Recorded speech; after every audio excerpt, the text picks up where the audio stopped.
भगवान बुद्ध को जब ज्ञान प्राप्त हुआ तो लोगों में यह जानने की जिज्ञासा जाग उठी कि आखिर बुद्ध ने क्या नया ज्ञान प्राप्त किया है। संसार में पहले से ही असीमित ज्ञान भरा पड़ा है, तो बुद्ध ने ऐसा कौन सा अद्वितीय ज्ञान पाया है जो अब तक अज्ञात था।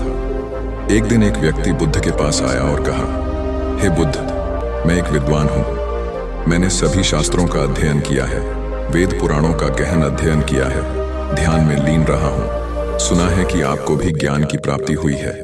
मैं यह जानने आया हूँ कि आपने क्या ज्ञान पाया है, वह कौन सा सत्य है जिसे अब तक हम नहीं जान पाए। बुद्ध मुस्कुराए और बोले, मुझे कुछ भी नया नहीं मिला है, बल्कि जो पहले से था वह भी चला गया। वह व्यक्ति चकित होकर पूछता है, आपसे क्या चला गया बुद्ध?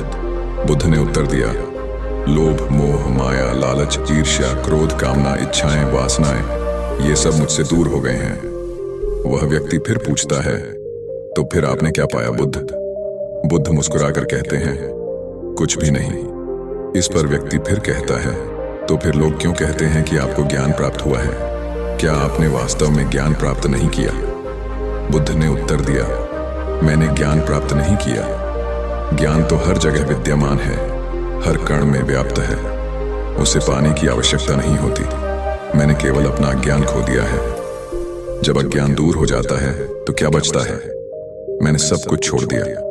जब मैंने उन चीजों से मोह छोड़ा जिनसे मैं प्रेम करता था, जिनकी मैं प्राप्ति चाहता था, तब मुझे एहसास हुआ कि वे सत्य नहीं थी। वह सत्य क्या था जिसे बुद्ध ने पाया? बुद्ध ने कहा, मैंने सब खो दिया। बुद्ध के अनुसार जो स्वयं को ज्ञानी मानता है उसे ज्ञान प्राप्त करने की आवश्यकता ही नहीं है, क्योंकि वह पहले से ही ज्ञानी है। लेकिन समस्या यह है कि हम अपने आप को ज्ञानी मानते हैं और फिर भी ज्ञान की खोज में रहते हैं। यह कैसे संभव है? क्योंकि ज्ञान तो उसी को प्राप्त हो सकता है जो वास्तव में अज्ञानी हो। पहले तो हम यह समझने में असमर्थ रहते हैं कि वास्तव में ज्ञान क्या है और अज्ञान क्या है।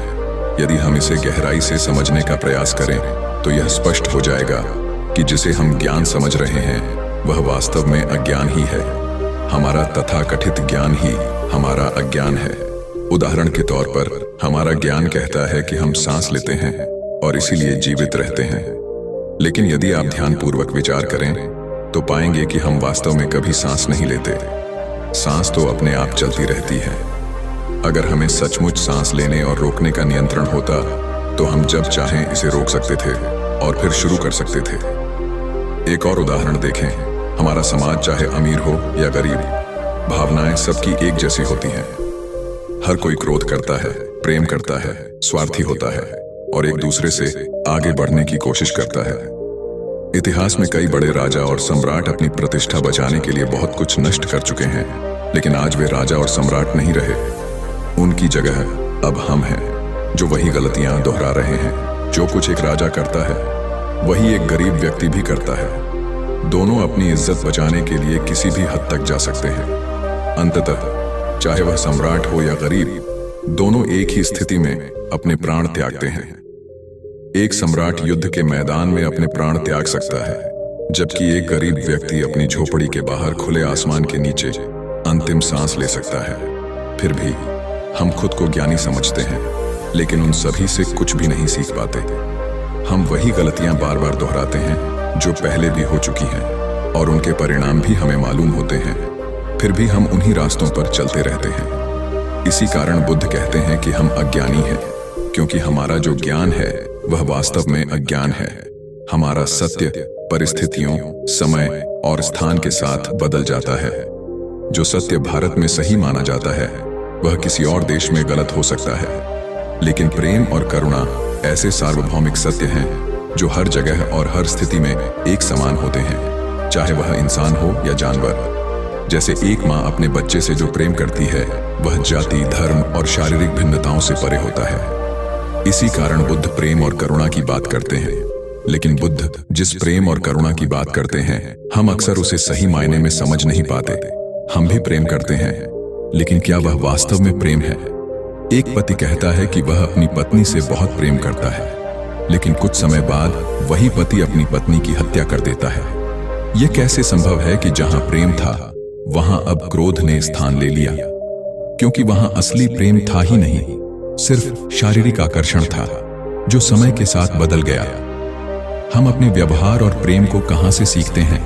हम इसे अपने परिवार, आसपास के लोगों और समाज से सीखते हैं। हमारी बुद्धि हमारे विचारों से बनती है, लेकिन हमारे आसपास के माहौल से ऐसे विचार हमारे अंदर डाले जा रहे हैं जो हमारी बुद्धि और समझ का पतन कर रहे हैं। यह विकृत हो रही है। प्रेम एक स्वाभाविक प्रक्रिया है जो प्रकृति की देन है, और यह प्रकृति का ही एक हिस्सा है। प्रकृति हमसे प्रेम करती है और हर तरह से हमारा ख्याल रखती है, लेकिन बदले में वह हमसे कुछ भी मांग नहीं करती। इसके विपरीत हम ही हैं जो प्रकृति को नष्ट करने में लगे रहते हैं। यह वही प्रेम है जो हमारे भीतर भी होता है, लेकिन हम इसे भुला चुके हैं। जिसे हम प्रेम समझते हैं वह वास्तविक नहीं है।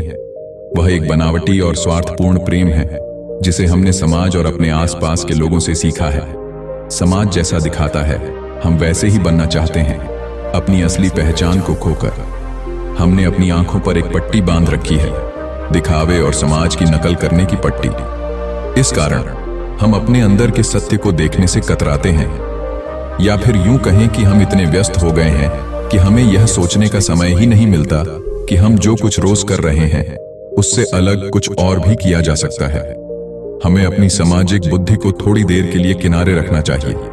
समाज ने जो सिखाया है उसे भूलकर खुद को समझने की कोशिश करें। अपने आप को जानें, क्योंकि आपके सबसे करीब आप स्वयं हैं। कोई और आपको उतना नहीं जान सकता जितना आप खुद को जानते हैं। देखें कि आप वास्तव में क्या जानते हैं। क्या आपने कभी खुद को समझने की कोशिश की है, या बस यूं ही जिंदगी गुजार रहे हैं? जीवन का उद्देश्य केवल जन्म लेकर फिर रोते हुए इस दुनिया से विदा हो जाना नहीं है। दोस्तों, हमें उम्मीद है कि इस वीडियो से आपको बहुत कुछ सीखने को मिला होगा। अगर आपको कुछ सीखने को मिला हो तो कृपया हमारे वीडियो को लाइक, शेयर और चैनल को सब्सक्राइब करें। साथ ही कमेंट जरूर लिखें। धन्यवाद।